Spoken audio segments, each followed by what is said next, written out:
જગદીશભાઈ, અંતમાં તમારી સાથે રેપિડ ફાયર રાઉન્ડ કે જેમાં તમારે એક શબ્દમાં અથવા તો એક લીટીમાં જો આપ જવાબ આપી શકે એમ હોય તો આપ આપવાનો પ્રયાસ કરજો.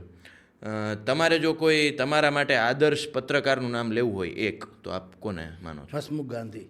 ઓકે.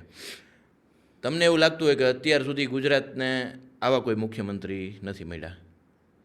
નરેન્દ્ર મોદી.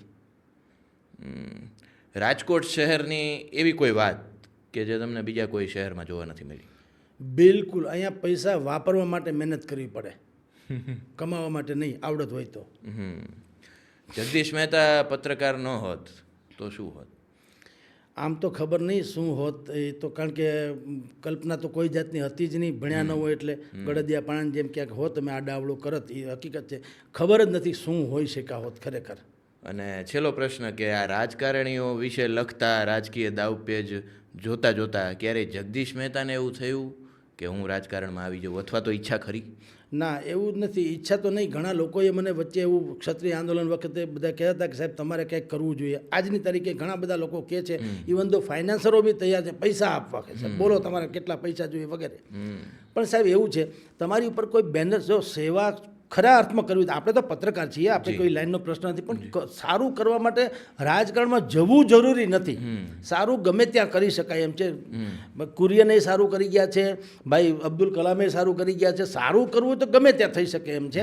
એટલે પત્રકારમાંથી પણ આપણે સારું થઈ. હમણાં થોડા દિવસ પહેલાં વાત કરતો ત્યારે મેં કીધું હતું કે પત્રકાર રહીને સારું શું છે, તમે ગમે ને ગમે તે કહી શકો છો. ઓમાં તમે કોઈ એક પક્ષપાત તો ફ્રેમમાં ફિટ તો થઈ ગયા. અને એ આપણો સ્વભાવ નથી સાહેબ. અમને જિંદગીમાં ક્યાંય આતા બાપા કરવું પડે એ નથી ગમતું. જનતા માટે જે કરવું પડે આપણી ફરજ છે ને. હું તો એમ માનું આપણે કાંઈ છીએ નહીં સાહેબ. એટલે આ કોઈ સાંભળનારા એમ ન લાગે કે પોતાની જાતને હું માને. બિલકુલ સામાન્ય વ્યક્તિ જ છીએ. હજી તો આપણે કાંઈ નથી હકીકતે. પણ જે કાંઈ છે ને એ પણ ઈશ્વરની કૃપા છે. નહીંતર આપણે નથી તો આટલું સ્ટેજ આપ્યું.